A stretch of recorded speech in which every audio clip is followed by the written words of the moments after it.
El relato que compartiremos hoy es un poderoso testimonio de que la verdadera sabiduría, muchas veces, no se encuentra en los títulos colgados en una pared, sino en las manos encallecidas y en el corazón íntegro de un hombre bueno. Nuestra historia comienza bajo el sol implacable de Tijuana, entre el ruido ensordecedor de una ciudad que nunca deja de crecer, y nos plantea una pregunta fundamental. ¿Qué sucede cuando la experiencia de toda una vida de trabajo honrado es despreciada por la soberbia del conocimiento académico? Y más importante aún, ¿cuál es el precio que se paga cuando el orgullo ciega a un hombre ante una verdad que puede destruir los sueños de tantas familias? Prepárense, porque vamos a conocer la historia de un héroe anónimo, un hombre cuya única arma era el honor de su oficio. Y mientras nuestra historia nos transporta a las calles polvorientas de Tijuana, esa ciudad de tantos anhelos y batallas, me encantaría que me contaran en los comentarios desde qué bella ciudad me acompañan, pues siempre es un gozo para el corazón saber hasta dónde viajan nuestros relatos. Y es allí, en ese escenario, donde conocemos a nuestro protagonista, Javier Morales, un hombre de 58 años cuyo rostro, surcado y curtido por el sol de la frontera, parecía un mapa de todas las construcciones que había ayudado a levantar. Él era un maestro de obra, un albañil veterano en la construcción del edificio Mirador, un proyecto ambicioso que prometía rasgar los cielos de Tijuana. Para los trabajadores más jóvenes, Javier o Javi, como le decían con cariño y respeto, era más que un jefe. Era una figura paterna, un mentor cuyas manos, gruesas y callosas, sabían leer los secretos del concreto y del acero, como un sabio lee un libro antiguo. Su vida era sencilla, dedicada al trabajo duro de día y a la paz de su hogar al anochecer, donde la sonrisa de su nieto le borraba cualquier cansancio. Javier no construía solo muros. Él levantaba legados y sentía sobre sus hombros el peso de la responsabilidad por cada familia, que un día llamaría a ese lugar su hogar. Pero en ese mismo universo de polvo y sudor, donde cada hombre conocía el valor del esfuerzo físico, se movía una figura que parecía pertenecer a otro mundo. Era el ingeniero en jefe, Ricardo de la Fuente, un muchacho de apenas 28 años, con el título recién salido de la universidad más prestigiosa de la capital. Siempre iba impecable, con su camisa blanca sin una sola mancha, su casco reluciente y unas botas que parecían ajenas al lodo y al cemento que pisaban. Caminaba por la obra con una tablet en la mano, un objeto que él trataba como si fuera un libro sagrado, lleno de cálculos, planos digitales y programas que, según él, eran infalibles. Para Ricardo, la sabiduría de hombres como Javier era una anécdota, un folclore obsoleto. Él creía ciegamente en la tecnología, en la precisión matemática que no dejaba lugar a la intuición ni a la experiencia. Dentro de él, detrás de esa fachada de confianza y de esa arrogancia académica, se escondía una profunda inseguridad y un hambre desmedida por demostrar su valor, por probarle a su familia y al mundo que su diploma lo convertía en un ser superior en ese entorno. Miraba las manos de Javier, encallecidas y marcadas por décadas de trabajo, y no veía sabiduría, sino un método primitivo que él, con su conocimiento moderno, estaba destinado a superar y reemplazar. No entendía que una estructura no solo se sostiene con números, sino también con el corazón y el honor de quien la construye. Haciendo de puente entre esos dos mundos tan distintos, el de la práctica y el de la teoría, se encontraba la arquitecta Sofía Herrera. A sus 35 años, Sofía poseía una inteligencia aguda y una empatía que le permitían navegar las tensiones de la obra. Era una mujer de mirada observadora y presencia serena, que entendía que su labor no era solo diseñar espacios hermosos en el papel, sino crear lugares seguros y funcionales en la realidad. Ella respetaba la precisión de los cálculos de Ricardo, pero también valoraba la intuición que nace de la experiencia, esa que veía en los ojos de Javier cada vez que él analizaba una pared o el secado del concreto. Fue en una tarde calurosa, mientras el sol caía a plomo sobre el esqueleto del edificio, que el destino de todos comenzó a sellarse. Se preparaban para verter el concreto en una de las vigas de soporte cruciales del primer piso. Javier, supervisando la labor, se acercó al enorme armazón de varillas de acero. No solo miró, sintió. Posó su mano áspera sobre el metal y un escalofrío le recorrió la espalda, un mal presentimiento que le oprimió el pecho. Esas varillas, las que el software de Ricardo había especificado, le parecieron peligrosamente delgadas. Su mente, una calculadora forjada por 40 años de oficio, le gritaba que ese acero no podría soportar el peso inmenso que tendría encima, y mucho menos en una tierra como la de Tijuana, a 1900, la que a veces le gusta temblar sin aviso. Con el corazón en un puño y la garganta seca, Javier se quitó el sombrero gastado como señal de respeto y se acercó al joven ingeniero. Esperó a que Ricardo apartara la vista de su brillante tablet y con la voz serena que le daban los años, intentó explicarle su temor. No usó términos técnicos ni fórmulas complejas, pues no las conocía. Le habló con el lenguaje de la tierra, del peso y del tiempo. Con el debido respeto, ingeniero, comenzó. Estuve viendo el armado de la viga. Siento en mis huesos que estas varillas son muy delgadas para el peso que va a cargar este piso, y pensando en los temblores que a veces nos sacuden, me parece que no va a ser suficiente. He levantado docenas de edificios en esta ciudad, y mis ojos me dicen que aquí hay un peligro. Lo dijo con humildad, sin buscar pleito, solo cumpliendo con el deber que su conciencia le imponía. Pero Ricardo ni siquiera bajó la tablet. Una risa seca y cargada de desprecio brotó de sus labios, un sonido que cortó el aire caliente de la tarde. ¿Y sus huesos también tienen un título de ingeniería? ¿Morales?, le espetó con sarcasmo. Mis cálculos basados en softwares de última generación son precisos. Un simple albañil no va a venir a enseñarme mi trabajo. Ahora, si me disculpa, está retrasando el vertido del concreto. Y con un gesto despectivo le dio la espalda, humillándolo frente a toda la cuadrilla que ahora guardaba un silencio sepulcral. El silencio que siguió fue más pesado que cualquier viga de concreto.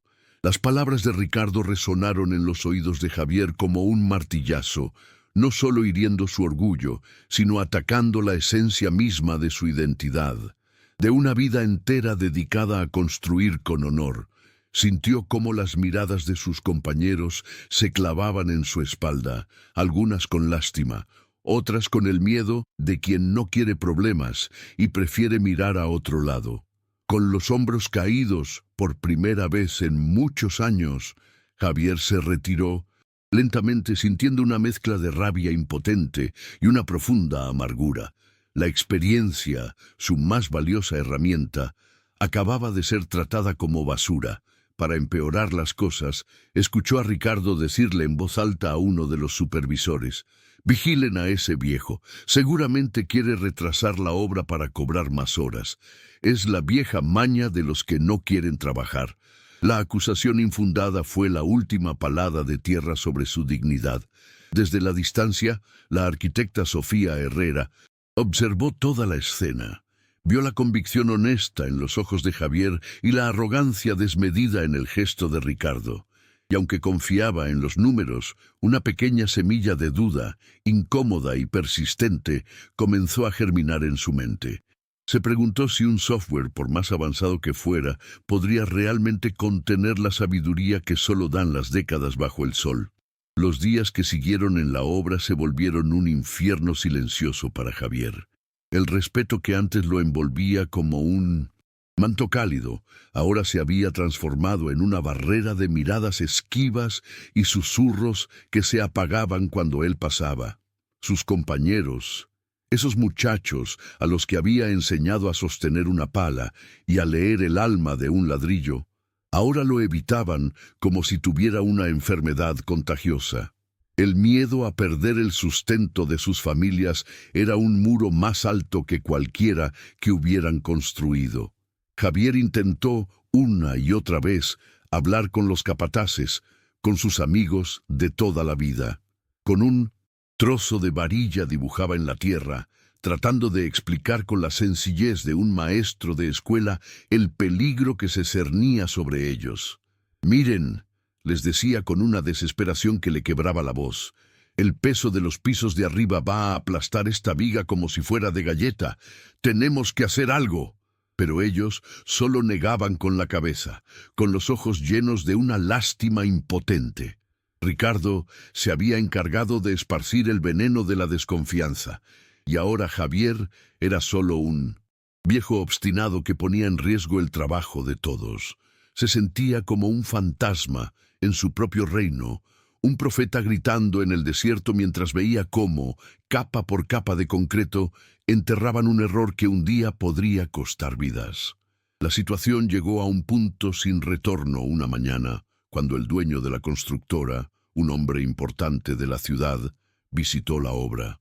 Ricardo, viéndolo llegar, aprovechó su oportunidad para cortar de raíz el problema que representaba la insistencia de Javier. Con una actuación digna de un gran actor, se acercó al dueño y con una voz falsamente preocupada, le señaló al viejo maestro de obras. «Señor de la Garza, con todo respeto, ese hombre, Javier Morales, se ha convertido en una influencia negativa. Cuestiona cada cálculo, genera desconfianza en la cuadrilla y, francamente, está obsesionado con una supuesta falla en la viga principal. Un asunto que mis programas ya han verificado 1000 veces. Es insubordinación y está retrasando el cronograma». El señor de la Garza, un hombre de negocios que solo entendía de números y fechas de entrega, se acercó a Javier. Sin preámbulos, le preguntó qué sucedía. Javier, con el corazón en la mano, intentó explicarlo de nuevo, con su lenguaje simple y directo. «Señor, esa viga no va a aguantar, es sentido común. Mis años me lo dicen». Ricardo intervino, bombardeándolo con un lenguaje técnico que Javier no podía rebatir. Habló de pruebas de estrés digital, márgenes de torsión y coeficientes sísmicos. Abrumado y sin las palabras para defender su sabiduría, Javier solo pudo guardar silencio, pareciendo un ignorante. La decisión del dueño fue tan fría y rápida como el acero. «Morales, agradezco sus años de servicio, pero no puedo permitir que la opinión de un albañil cuestione a mi ingeniero en jefe. Recoja sus cosas. Está despedido». La palabra «despedido» cayó sobre Javier con el peso de todo el edificio, aplastando su espíritu y su honor frente a todos los que alguna vez lo habían admirado. El regreso a casa fue el camino más largo y pesado de su vida. Cada paso que daba, con su caja de herramientas en la mano, se sentía como si arrastrara el peso de la humillación pública. Su hogar, que siempre había sido su refugio, el santuario donde el sudor y el cansancio del día se disolvían en el calor de la familia, hoy le parecía un tribunal. ¿Cómo le explicaría a su esposa, la compañera de toda su vida, que lo habían echado como a un perro? ¿Cómo miraría a los ojos a su nieto, ese pequeño que lo veía como un gigante que construía castillos en el cielo? Al entrar, el niño corrió a abrazarlo con esa alegría inocente que solo tienen los pequeños. «¿Me cuentas cómo construiste el cielo hoy, abuelo?». Cada palabra fue una puñalada en el orgullo herido de Javier. Por primera vez no tuvo historia que contar. Se limitó a acariciar su cabeza, sintiéndose un impostor en su propio cuento de héroes. Durante la cena, un silencio denso y doloroso se instaló en la mesa. Las palabras no salían. Su esposa lo miraba con unos ojos que lo entendían todo sin necesidad de explicaciones, y esa compasión silenciosa le dolía aún más que el desprecio de Ricardo. Aquella noche, Javier no durmió. Miraba sus manos en la oscuridad, esas manos que habían dado forma a tantos hogares, y se sentía inútil, un hombre cuya identidad le había sido arrancada de un solo golpe. Los días se convirtieron en semanas, y cada amanecer traía consigo el eco torturador de la construcción. Un sonido que antes era música para sus oídos y ahora era un recordatorio constante de su derrota. Mientras el edificio Mirador crecía, imponente y soberbio, ocultando en sus entrañas la bomba de tiempo que él había denunciado, el alma de Javier se encogía. Se pasaba las horas sentado en un viejo sillón, con la mirada perdida, viendo la vida pasar a través de la ventana. Su esposa intentaba animarlo, pero la vergüenza era una enfermedad que le había robado la fuerza. Fue una tarde gris, mientras la televisión emitía noticias sin que él prestara atención, que algo lo sacó de su letargo. Una noticia de última hora interrumpió la programación.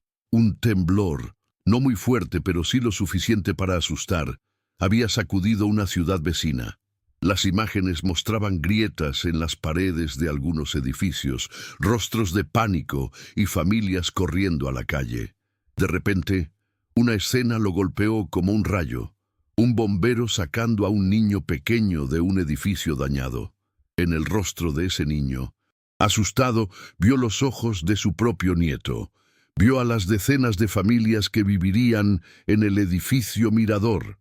La imagen de un posible colapso, de una tragedia causada por la arrogancia de un hombre y el silencio de los demás, fue un trueno que lo despertó de su pena.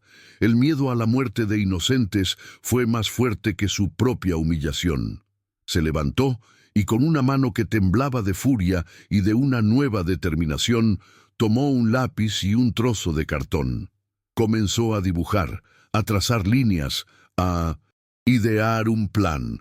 Su guerra aún no había terminado. Mientras Javier luchaba contra sus demonios en la soledad de su hogar, en una oficina moderna y silenciosa, la arquitecta Sofía Herrera no encontraba paz.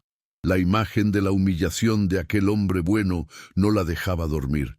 Era una espinita clavada en su conciencia profesional, un susurro persistente que le decía que algo no estaba bien. La confianza ciega de Ricardo en sus programas le parecía tan peligrosa como la ignorancia misma. Así que, impulsada por esa inquietud que separa a los buenos profesionales de los mediocres, decidió hacer lo que debió haber hecho desde el principio, verificarlo todo por sí misma. Noche tras noche, después de que todos se iban, se encerraba con los planos y los cálculos. No se limitó a revisar las operaciones de Ricardo, fue más allá. Buscó informes geológicos de la región, contactó a viejos profesores de la universidad y se sumergió en estudios sísmicos específicos de la microrregión de Tijuana. Y entonces lo encontró. El corazón le dio un vuelco al descubrir que Ricardo, en su prisa y arrogancia, había utilizado los parámetros sísmicos genéricos que venían por defecto en el software, unos valores estándar que no consideraban las fallas geológicas locales, mucho más activas y peligrosas. El programa no se había equivocado. El que se había equivocado era el ingeniero que lo manejó con negligencia. Los nuevos cálculos de Sofía, con los datos correctos, arrojaron un resultado escalofriante. Javier tenía razón. La viga no resistiría un temblor moderado. El edificio Mirador era una sentencia de muerte esperando a ser ejecutada. Con las pruebas en su portafolio y un peso terrible en el alma, Sofía tomó una decisión. No iría con los dueños ni confrontaría a Ricardo. Sabía que la burocracia y el orgullo corporativo solo enterrarían la verdad más profundamente. Su única esperanza era el hombre al que habían despedido. A la mañana siguiente, condujo hasta el humilde barrio donde vivía Javier, un lugar de calles angostas y casas coloridas donde la vida se sentía más real y menos complicada. Con el corazón latiéndole con fuerza, tocó la puerta de la modesta, pero bien cuidada casa de los Morales. Cuando Javier abrió y la vio, su rostro se transformó en una máscara de sorpresa y desconfianza. ¿Qué hacía allí la arquitecta del proyecto que le había costado su honor? Sin rodeos, con la urgencia pintada en el rostro, Sofía le mostró los papeles. Don Javier, le dijo con una voz que temblaba de respeto, usted tenía razón en todo. Aquí está la prueba. Por primera vez en semanas, una luz de vindicación brilló en los ojos cansados del viejo albañil. El alivio inundó su pecho, pero fue rápidamente reemplazado por la gravedad de la situación. Entonces la llevó adentro y le mostró el pedazo de cartón sobre la mesa. Allí, dibujado con una claridad asombrosa, estaba su plan. Un ingenioso y clandestino sistema de refuerzo de acero que podía ser instalado por dentro de la estructura ya existente, sin necesidad de demoler. En ese momento, en esa pequeña sala, la alianza más improbable y poderosa se había formado. La conciencia de la arquitecta y la experiencia del albañil se unieron, la mente y la mano, listas para hacer lo que fuera necesario para evitar la tragedia. Apenas habían comenzado a estudiar la logística de su plan clandestino, esparciendo los croquis de Javier y las notas de Sofía sobre la humilde mesa del comedor, cuando el sonido insistente del viejo teléfono de la casa rompió la concentración. Javier contestó, y la voz al otro lado de la línea era un susurro apurado y nervioso, la de Beto, uno de sus antiguos compañeros, un hombre leal que aún trabajaba en la obra. «Javi, perdóname por llamar, pero te lo tengo que decir a ti», dijo el hombre, con la voz entrecortada por el miedo a ser descubierto. «Acaban de anunciar en la junta, los grandes jefes, los inversionistas, adelantaron todo. La inspección final y la prueba de vibración es sísmica. Es mañana por la mañana, Javi, mañana mismo». Las palabras cayeron en la pequeña sala como si fueran bloques de concreto. Javier sintió que el aire le faltaba.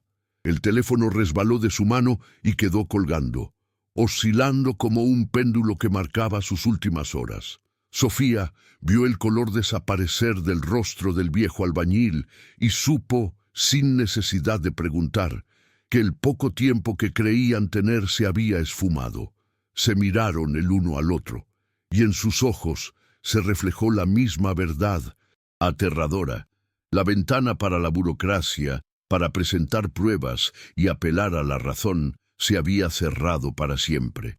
Solo les quedaba una noche, una única y desesperada noche para infiltrarse, ejecutar su plan a la perfección y desaparecer sin dejar rastro, rezando para que su esfuerzo anónimo fuera suficiente.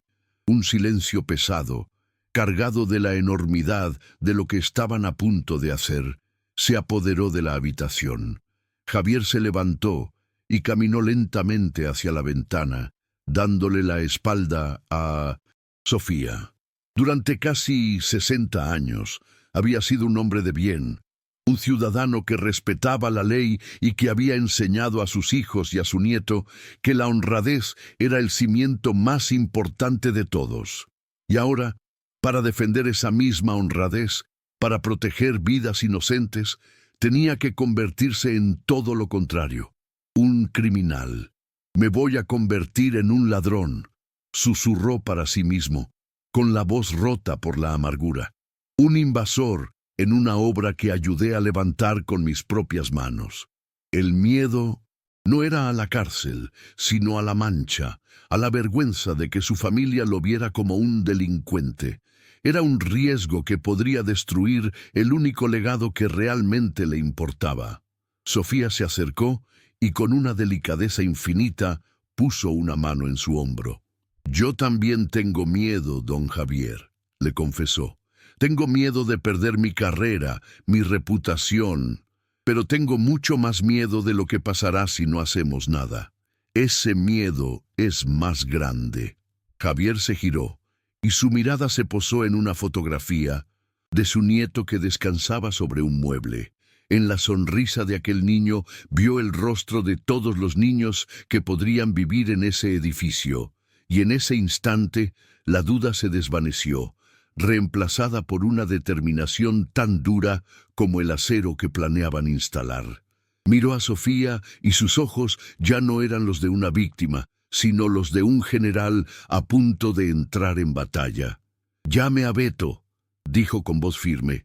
«Dígale que lo necesitamos de nuestro lado. Esta noche vamos a terminar el trabajo como se debe». La noche cayó sobre Tijuana como un cómplice silencioso, envolviendo la ciudad en un manto de sombras y secretos. El tiempo para dudar había terminado. Ahora solo quedaba el tiempo para actuar. Con una calma que solo nace en el epicentro de la tormenta, Javier tomó el mando de la operación. Su primera llamada fue para Beto, su leal amigo. Su voz, a través del auricular, ya no era la de un hombre derrotado, sino la de un líder que llama a sus tropas. «Beto», dijo con una firmeza que sorprendió al propio Beto. «Ya no hay tiempo para lamentos. Esta noche necesito tus ojos y tu coraje dentro de la obra. No te pido que arriesgues tu trabajo por mí, sino por las familias que vivirán ahí dentro». Hubo un silencio, y luego la respuesta de Beto, cargada de una lealtad forjada en años de trabajo compartido. «Siempre supe que usted tenía razón, maestro. Dígame qué hay que hacer». Mientras tanto, Sofía se movía con una eficacia impresionante. Usando sus contactos, llamó a un proveedor de acero de confianza, inventando una historia sobre una emergencia en un proyecto personal para conseguir que le cortaran a medida y de inmediato las piezas de refuerzo que Javier había diseñado en su croquis. Pagó de su propio bolsillo, sin dudarlo un segundo. La pequeña casa de Javier se había convertido en un cuartel general, donde la experiencia de un albañil y la inteligencia de una arquitecta se fusionaban en una última y desesperada esperanza. La infiltración se llevó a cabo bajo el amparo de la medianoche. Beto, cumpliendo su palabra, había dejado una puerta de servicio en la parte trasera del perímetro mal cerrada. Un descuido que nadie notaría. Cuando Javier y Sofía llegaron, envueltos en ropas oscuras, él los esperaba con el corazón en la garganta. El interior de la obra era un laberinto de sombras y ecos. El edificio mirador, que a la luz del día era un símbolo de progreso, por la noche se transformaba en un gigante dormido, un esqueleto de concreto y acero que crujía con el viento. Para Sofía cada ruido era una amenaza, cada sombra un vigilante.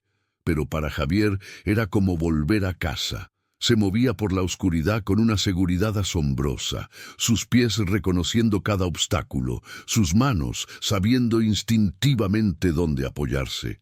Conocía cada rincón de esa estructura porque él la había ayudado a nacer. En ese momento no era un intruso. Era el guardián del edificio, un padre que regresaba en secreto para curar la herida mortal de su hijo.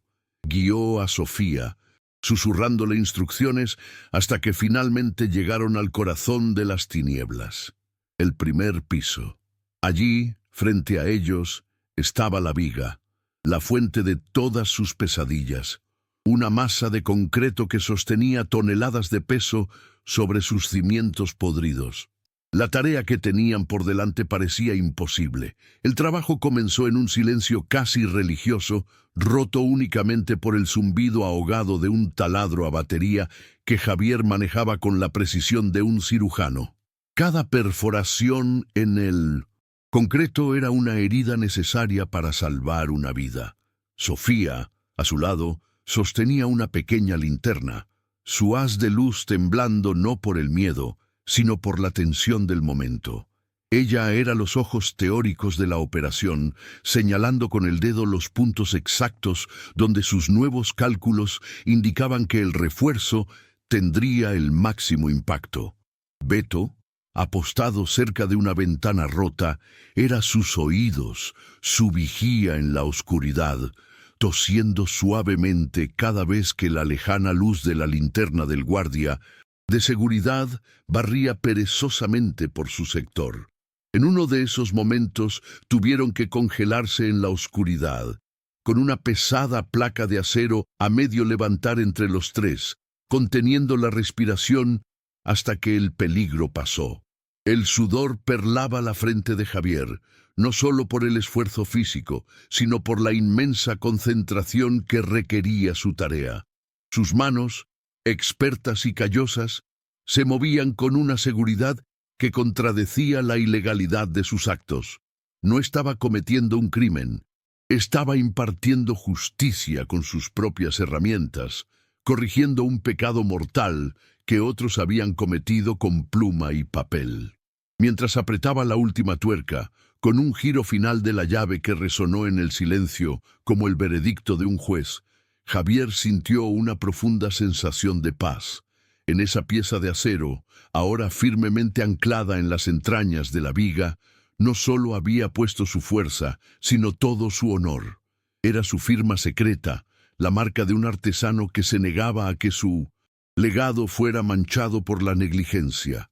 Sofía lo observaba y en la figura de aquel hombre mayor, agotado pero erguido, vio la verdadera esencia de su profesión, la sagrada responsabilidad de proteger vidas. Comprendió que ningún software podría jamás reemplazar el juramento silencioso que un hombre como Javier tenía con su conciencia. Con el trabajo terminado, se dedicaron a borrar cada huella de su presencia. Barrieron el polvo, recogieron cada viruta de metal y se aseguraron de que todo quedara exactamente como lo habían encontrado. Mientras los primeros y tímidos rayos del amanecer comenzaban a teñir de gris el horizonte, los tres se deslizaron fuera de la obra, fantasmas que se desvanecían con la noche. No habían dejado pruebas, solo un milagro invisible. Y si esta hazaña nocturna, este acto de valentía silenciosa, ha conmovido su corazón, déjenos un me gusta para que esta historia llegue a más personas que necesitan creer en los héroes anónimos. La mañana de la inspección llegó con un sol radiante que parecía burlarse de la tensión que flotaba en el aire. Desde el interior del viejo auto de Sofía, estacionado estratégicamente en una callejuela al otro lado de la avenida, Javier observaba la escena como si viera una película de su propia vida. Vio llegar a la comitiva de hombres de traje, a los inspectores con sus portafolios y sus rostros serios, y al dueño de la constructora, el señor de la Garza. Y en medio de todos ellos, moviéndose como el maestro de Mnunsintepe, ceremonias de un gran espectáculo, estaba Ricardo de la Fuente. Su camisa estaba más blanca que nunca, su sonrisa era perfecta y sus gestos amplios y seguros, mientras señalaba las columnas y los muros del edificio como un dios presumiendo su creación. Javier sintió una punzada de dolor y rabia. Ver a aquel muchacho arrogante recibir los honores por una obra que él había ayudado a nacer con su sudor y que ahora había salvado con su honor, era una espina en el alma. Apretó las manos sobre sus rodillas, sus nudillos blancos por la presión. Sofía, a su lado, estaba igual de tensa, sus ojos fijos en la entrada del edificio. «Hicimos lo correcto, don Javier», susurró ella, más para convencerse a sí misma que a él. Ahora solo queda esperar y confiar. Justo en ese momento, vieron a un grupo de técnicos descargar una máquina grande y pesada, conectándole cables que se arrastraban por el suelo como serpientes metálicas. El momento de la verdad había llegado. Ricardo, con una confianza que rozaba la insolencia, se paró frente a los inversionistas e inspectores. «Caballeros», anunció con voz resonante, «lo que están a punto de presenciar es la prueba de la ingeniería de vanguardia. Este edificio no es solo una estructura de concreto y acero, es una fortaleza diseñada para resistir las fuerzas más implacables de la naturaleza, garantizando la total seguridad de las familias que vivirán aquí. Un técnico, a una señal suya, accionó un interruptor. Un zumbido grave y profundo comenzó a emanar de la máquina, y el suelo bajo sus pies empezó a vibrar. Al principio fue una vibración sutil, casi imperceptible, pero pronto el zumbido se convirtió en un rugido sordo y la vibración se intensificó, simulando las sacudidas de un terremoto real. Dentro del auto, Javier y Sofía sintieron el temblor en sus asientos, un eco de la prueba que sacudía los cimientos de su esperanza. La sonrisa de Ricardo se ensanchó mientras observaba a los inspectores mirar las lecturas de sus aparatos. Pero Javier no miraba a la gente. Sus ojos, agudos como los de un águila, estaban clavados en un punto específico de la fachada del primer piso, justo en la pared que cubría la viga que habían reforzado en la oscuridad. La aguja del medidor de intensidad subía 20%, 30, 40. Ricardo sonreía, esperando su momento de gloria, pero Javier, conteniendo el aliento, solo esperaba que el acero y el honor fueran suficientes. La vibración alcanzó el 60% de su capacidad máxima. Por un instante pareció que la estructura aguantaría. La sonrisa de Ricardo era una mueca de triunfo. Pero entonces, un sonido espantoso, un crujido seco y brutal, como el de un hueso gigante partiéndose en dos, rasgó el aire y silenció el rugido de la máquina. No fue un eco, fue un grito de dolor del propio edificio. Todos los ojos se clavaron instintivamente en la pared del primer piso, y allí, apareciendo como una cicatriz obscena sobre la pintura fresca, una grieta visible, comenzó a serpentear por el yeso, justo encima de la viga defectuosa. Un jadeo colectivo recorrió a la multitud. Los inspectores miraron sus medidores y luego la grieta, con los ojos desorbitados por la incredulidad. El técnico, con manos temblorosas, apagó la máquina de golpe.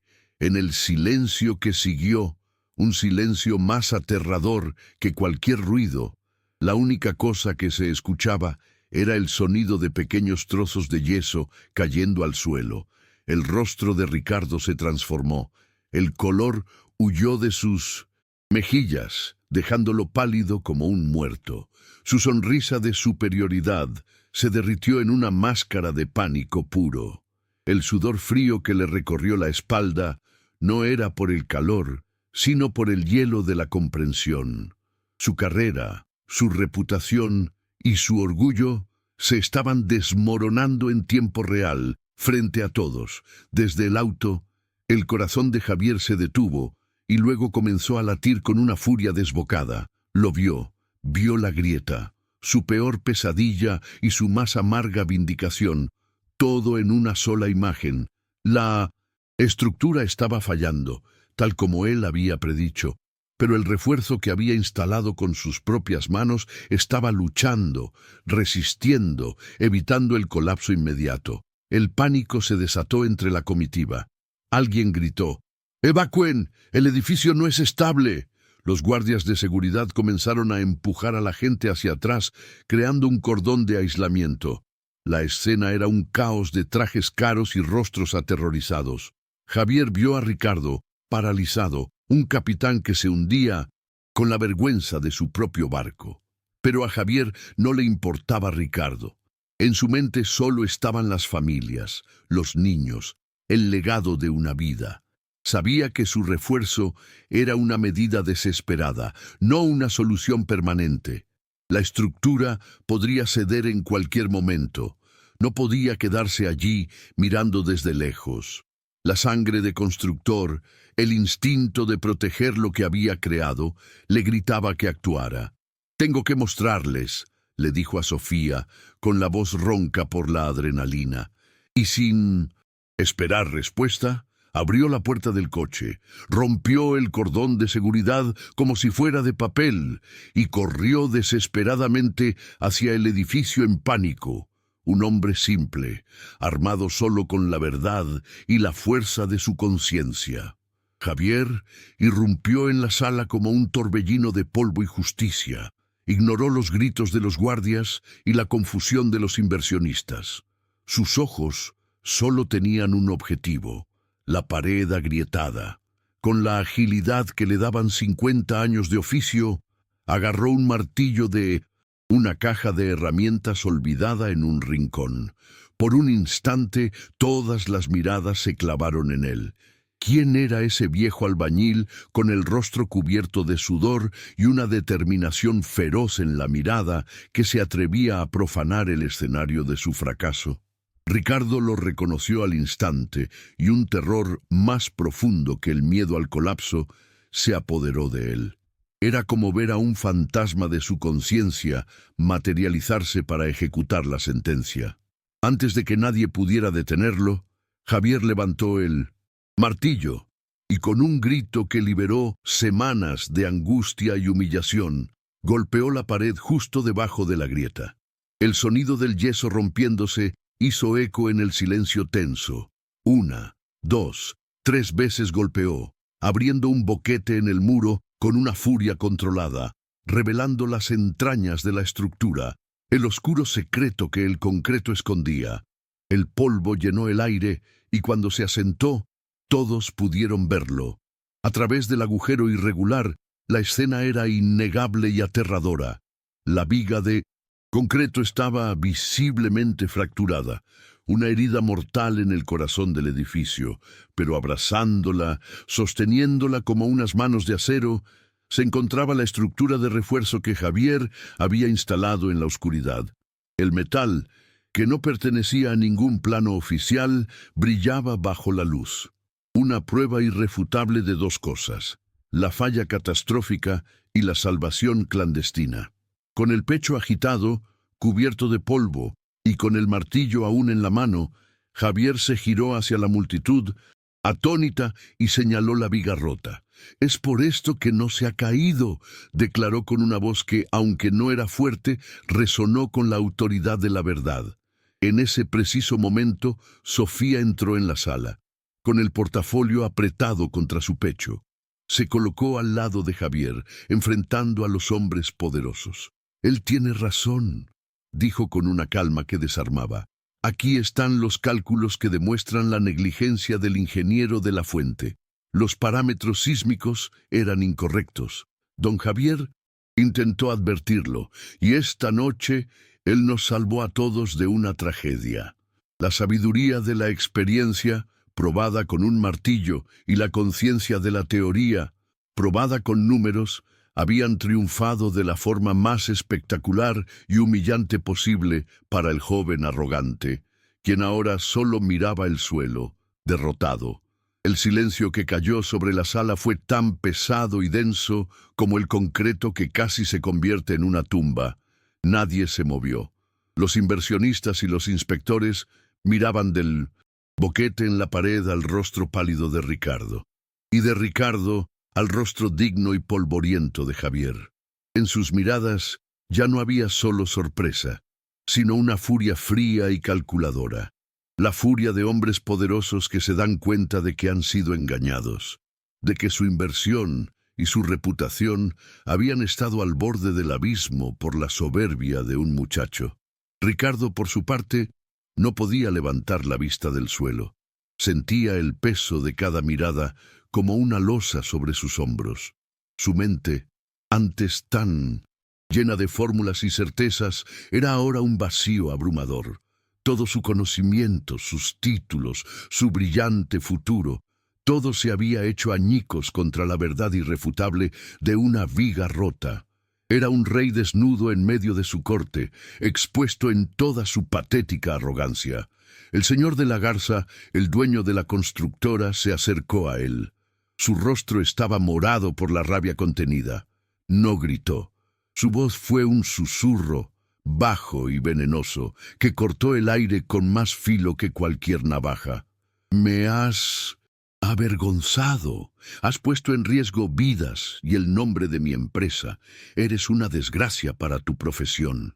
Javier, de pie junto a Sofía, no sentía alegría en su victoria, sino una profunda y solemne tristeza.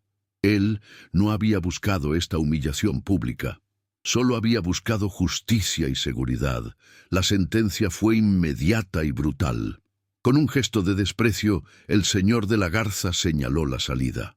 «Lárgate de mi vista y reza, muchacho, reza para no terminar en la cárcel, porque te juro que presentaré cargos por negligencia criminal». Dos guardias de seguridad se acercaron a Ricardo y, sin tocarlo pero con una presencia imponente, lo escoltaron hacia la salida. Fue la caminata de la vergüenza, un recorrido silencioso a través de la multitud que ahora lo miraba con desprecio. Mientras la puerta se cerraba tras él, borrando su prometedora carrera para siempre, un nuevo centro de atención surgía en la sala. Los inspectores y luego los inversionistas se acercaron a Javier. Ya no veían a un simple albañil, veían al hombre que les había salvado. Le hacían preguntas, miraban sus manos callosas con un respeto que rayaba en la veneración. La noticia comenzó a esparcirse como un reguero de pólvora. Un periodista local que había ido a cubrir el evento ahora tenía la historia de su vida. Los susurros se convirtieron en llamadas telefónicas, y antes del mediodía, la leyenda del albañil héroe que había humillado al ingeniero arrogante comenzaba a nacer en Tijuana. La injusticia había sido expuesta, y el honor de un hombre bueno comenzaba a ser restaurado bajo la luz del sol. Una vez que el eco de la humillación de Ricardo se disipó y el orden comenzó a restablecerse, el señor de la Garza se acercó a Javier. No caminaba con la altanería de un jefe, sino con la pesada humildad de un hombre que ha mirado de frente al desastre y ha sido salvado en el último instante. Se paró frente al viejo albañil, y por un momento las palabras le faltaron.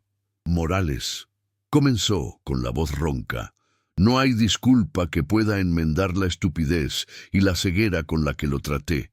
Hoy usted no solo ha salvado este edificio, usted ha salvado el honor de mi empresa y, lo que es más importante, ha evitado una tragedia que habría pesado sobre mi conciencia por el resto de mi vida». Luego, su mirada se volvió firme. «No quiero que vuelva como albañil, Javier. Ese tiempo se acabó. Quiero crear un puesto nuevo para usted, un puesto que nunca debió dejar de existir. Será mi consultor senior de seguridad. Su único trabajo será caminar por todas mis obras y usar esos ojos, esa intuición y esa experiencia que valen más que cualquier título universitario, para ser mi conciencia y mi última línea de defensa». Javier asintió lentamente, no con la alegría del que gana un premio, sino con la serena gravedad del que acepta una sagrada responsabilidad. No era un triunfo, era justicia. La historia del albañil héroe y el ingeniero arrogante se esparció por las calles de Mindebes. Tijuana, como un viento de justicia, se convirtió en la comidilla de las taquerías, en el tema de conversación en los mercados y en una leyenda susurrada con orgullo en cada obra de la ciudad. El relato se transformó en un corrido moderno, una canción popular que hablaba de cómo la experiencia de un hombre humilde había derribado la soberbia del conocimiento vacío. Pero para Javier, la verdadera y más dulce recompensa no estaba en los titulares del periódico local ni en las palmadas en la espalda de extraños. La encontró al cruzar el umbral de su casa esa tarde. La encontró en el abrazo interminable de su esposa, en sus lágrimas silenciosas que no eran de pena, sino de un orgullo tan inmenso que no le cabía en el pecho. La encontró en la mirada de admiración pura de su nieto, que ahora lo veía no solo como el abuelo que construía edificios, sino como el héroe que los salvaba. Mientras tanto, el nombre de Ricardo de la Fuente se convertía en un fantasma, una advertencia, un hombre que enfrentaba solo las investigaciones legales y el desprecio de una industria que no perdona la negligencia que casi cuesta vidas. El bien y el mal habían encontrado su justo lugar. Las semanas pasaron y el edificio Mirador se convirtió en un lugar de peregrinación. Ya no era solo una construcción, sino un símbolo de la victoria de la integridad sobre la arrogancia. La escena en la obra había cambiado por completo. Allí, donde antes reinaba la tensión y el desprecio, ahora florecía un ambiente de colaboración y respeto mutuo. Sofía, quien había sido promovida a directora de proyectos, ahora caminaba por la obra con una nueva autoridad, una que no nacía de su cargo, sino de su demostrada valentía y conciencia. A su lado, ya no como un subordinado, sino como un pilar fundamental, caminaba don Javier. No llevaba las herramientas del albañil, sino un casco nuevo y un chaleco que lo identificaba como el consultor principal. Juntos supervisaban el correcto y minucioso reparo de la viga y el refuerzo de otros puntos estructurales. Él señalaba con su dedo calloso un detalle que solo sus ojos podían ver, y ella traducía esa sabiduría ancestral en directivas técnicas para los nuevos ingenieros, jóvenes, que ahora los miraban a ambos con una admiración que rayaba en la devoción. Su alianza, forjada en el secreto y el miedo, era ahora el modelo a seguir, la prueba viviente de que la verdadera fortaleza de un edificio no reside solo en el acero, sino en la unión honesta entre el conocimiento y la experiencia. La leyenda de Javier Morales trascendió los límites de la obra. Su historia se convirtió en un faro de esperanza para miles de trabajadores anónimos, para todos esos hombres de manos curtidas cuya sabiduría, por no venir envuelta en un diploma, era frecuentemente ignorada. En las construcciones a lo largo y ancho de la frontera, algo había cambiado. Los ingenieros más jóvenes, que antes caminaban con la soberbia de quien se cree dueño de la verdad absoluta, ahora se detenían a escuchar a los maestros de obra. Se empezó a ver a muchachos recién salidos de la universidad acercarse a los veteranos, no para dar órdenes, sino para preguntar: «¿Usted cómo lo ve, maestro? ¿Qué le dice su instinto?». Se había entendido la lección más importante de todas, que los libros y los programas enseñan a calcular, pero solo los años enseñan a construir.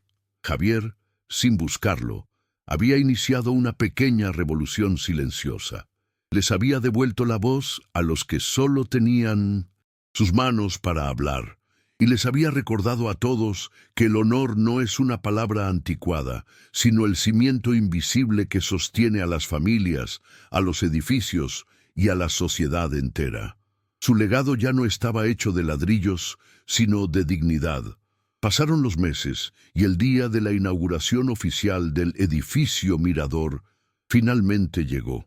El sol de la tarde bañaba la fachada de vidrio y acero, haciéndola brillar como una joya en el horizonte de Tijuana. En la ceremonia, entre los políticos, los inversionistas y los nuevos residentes, no se encontraba Javier en el podio. Él y Sofía observaban desde una discreta distancia, apartados del bullicio. No necesitaban los aplausos ni el reconocimiento público. Su recompensa era otra. Era ver los rostros ilusionados de las familias que recibían sus llaves. Era ver a los niños correr por los pasillos con la seguridad de que las paredes que los cobijaban eran un santuario de integridad. Se miraron el uno al otro y compartieron una sonrisa cómplice, una sonrisa que contenía el recuerdo de la tensión, del miedo nocturno, de la adrenalina y de la victoria silenciosa. Sofía sabía que la lección más importante de su carrera no la había aprendido en un aula, sino en la humildad y el coraje de aquel hombre de manos callosas. Javier, por su parte, no veía una estructura de concreto. Veía el resultado de una promesa cumplida, la promesa que se había hecho a sí mismo de que su trabajo siempre sería sinónimo de honor. La paz que sentía en su alma era más sólida que cualquier cimiento que hubiera construido. Una tarde de domingo, tiempo después, Javier llevó a su nieto a una colina desde donde se podía contemplar toda la ciudad. El niño, sentado sobre sus hombros, señaló con su dedito hacia el imponente edificio que se recortaba contra el cielo anaranjado del atardecer. «Tú hiciste ese, ¿verdad, abuelo?», preguntó con la admiración que solo un niño puede sentir. Javier sonrió, una sonrisa que le arrugaba los ojos, y el alma bajó al pequeño y de una bolsa sacó un casco de construcción de juguete, amarillo y brillante, y se lo puso con cuidado en la cabeza. Se arrodilló para quedar a su altura, lo miró fijamente a los ojos y le dijo las palabras que resumían el legado de toda su vida. «Sí, mi hijo, pero recuerda siempre esto». Hizo una pausa, asegurándose de tener toda su atención. «Los cimientos más fuertes no se hacen de concreto, se hacen de honestidad y de trabajo duro». Luego se quedó allí, de pie, con la pequeña mano de su nieto en la suya, mirando el horizonte de Tijuana, un hombre simple, cuyo nombre no estaría en ninguna placa, pero cuyo legado había sido cimentado no con ladrillos, sino con un coraje y una integridad que durarían para siempre. Y si esta historia ha tocado su alma y desean seguir escuchando relatos de valor y justicia que nos recuerdan lo mejor del ser humano, las invito con todo cariño a que se suscriban a nuestro canal para que esta comunidad siga creciendo.